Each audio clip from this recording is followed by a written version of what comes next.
Hey, Smugglings, what is happening? This is going to be the review for Harry Potter and the Goblet of Fire, directed by Mike Newell and starring Daniel Radcliffe, Emma Watson, Rupert Grint, Brendan Gleason, and Ray Fiennes as Lord Voldemort. Is that a spoiler? I don't think so, because who else to play the corporeal form of Lord Voldemort other than Ray Fiennes, quite honestly.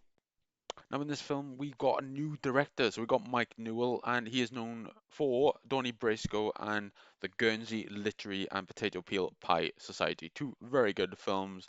Guernsey Literary Potato Peel Pie Society is a very recent film, but I did like that quite a lot. So it's good to see a recognizable and talented director take the helm here at Goblet of Fire.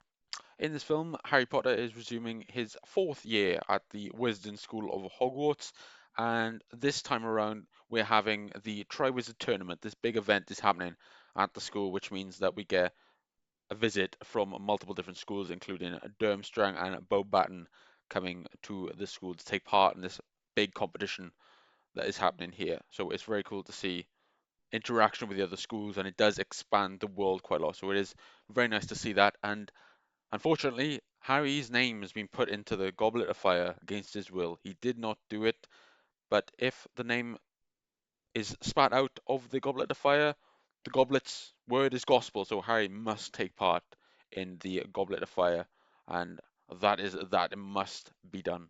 And with Harry taking part in the competition, he gets a lot of funny looks from his friends as they believe that he does not trust them, as he did not tell them that he was going to do this. And Harry is completely bewildered because he has no idea who did this, but he must find out who did this and why within this particular film. And also, Harry's got the added worry of surviving all these tasks, these three dangerous tasks that is said in the film. And the first one in particular, I really love, and this is the task where Harry must claim a dragon egg from a dragon. In his case, it's a Hungarian horntail that he must face off against, and it's a really amazing sequence that is visually stunning. And I remember seeing this sequence in the theater when the trailer played back in 2004, so I did really love the way it looked in the trailer, and the sequence itself is amazing. And this is a film that is 21 years old and it still looks amazing. And I really do love the way it looks here. And it looks a lot better than films that were released today. I'm looking at you, Marvel. I'm looking at you. I also want to speak a bit about the characters because I feel as though the actors have really inhabited these roles and they feel very comfortable now that they are 4 movies into this franchise and they've had time to develop their characters quite a lot.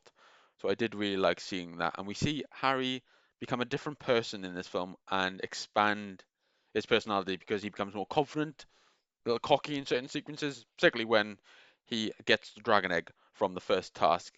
And he's roused in the crowd, he's getting comfortable in the glory of his win, which is really nice to see because he deserves it. And he's got the egg and he's like, "Do you want me to open it?" And he's really roused in the crowd, which is really cool to see. And nice little performance there from Daniel Radcliffe. It's cool to see him get more emotional in Prison of Azkaban. He got angry certain sequences when he was talking to Marge in the Dursleys household, where he went, "Shut up, shut up."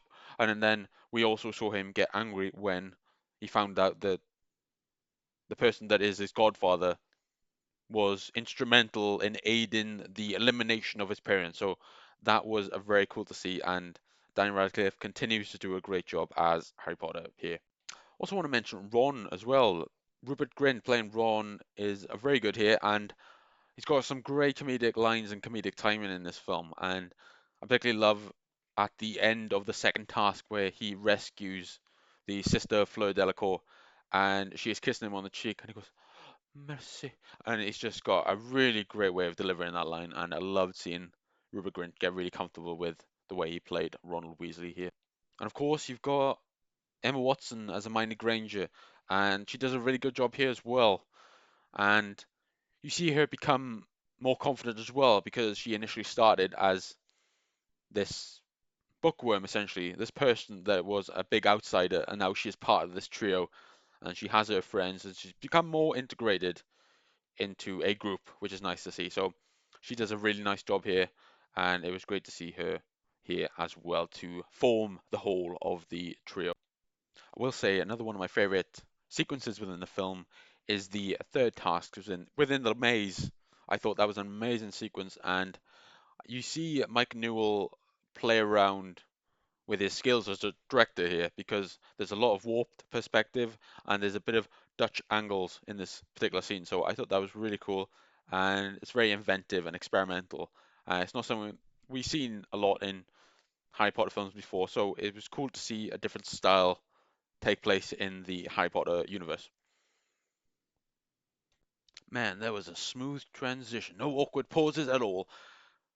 Anyway, this film just absolutely amazing. I really loved it, and I felt like the previous film was an awkward transition, and this film really came into its own, and it combined best elements of both. It became a film that was full of darkness and full of adventure, and it's really fast paced, and it moves so quickly.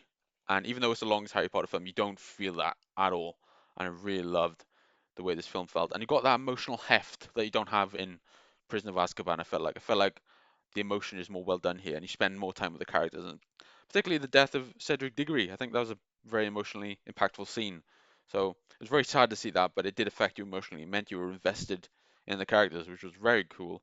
And you see that at the end of year feast when it's not the jubilant celebration that it usually is. It's very solemn, and you see Dumbledore sulking in his chair, looking down, not knowing what to do after this terrible tragedy. So it's really cool to see the differences there compared to the previous end of feast traditions in the previous Potter films. So that is really cool to see. Also got to mention the duel between Harry Potter and Voldemort. I thought that was a really well done sequence. I loved the way it looked, and it's the first time that these two opposing forces are facing off against each other in a duel, and I loved seeing that. Really cool to see that. And Voldemort obviously gets his bodily form here that we don't see in previous entries, so we finally see the full form of Voldemort, which is really cool to see.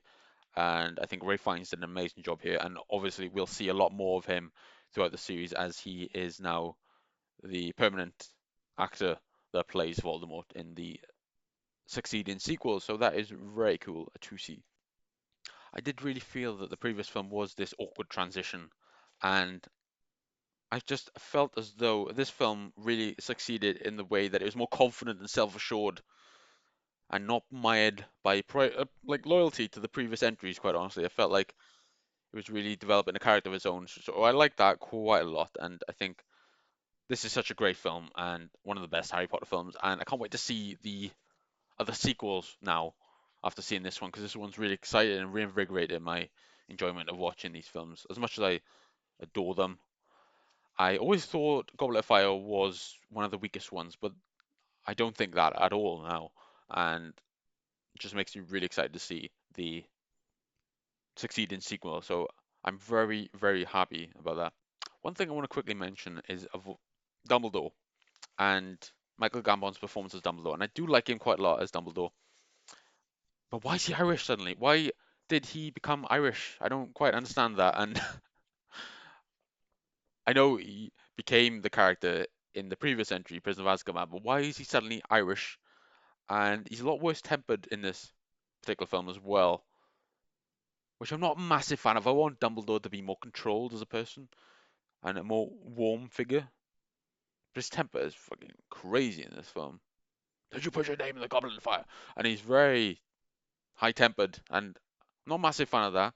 But I still like Michael Gambon's performance. I just don't know why he's Irish suddenly. I mean, Richard Harris didn't play Irish in the previous Harry Potter film, so why is he suddenly from Ireland? I don't really get that, but that's okay. That's fine. Still Dumbledore. We still love Dumbledore, so that is all good. Man, I'm getting awesome at editing, dude. God damn, my editing skills are awesome. But Harry Potter and the Goblet of Fire is a fantastic film, one of the best Harry Potter films I now think, and I can't wait to see the rest of the series as a big fan of this franchise and revisiting them again. And I really did love it. So those are my thoughts on Harry Potter and the Goblet of Fire. What did you guys think of the film? What is your favorite Harry Potter film? And suggest any movies you'd like me to review. I am open to suggestions and I will review them like I review the movie. So, really happy to have you spoken here. Thank you so much for watching, and I will catch you in the next video, guys. So, you take care, and I will catch you soon.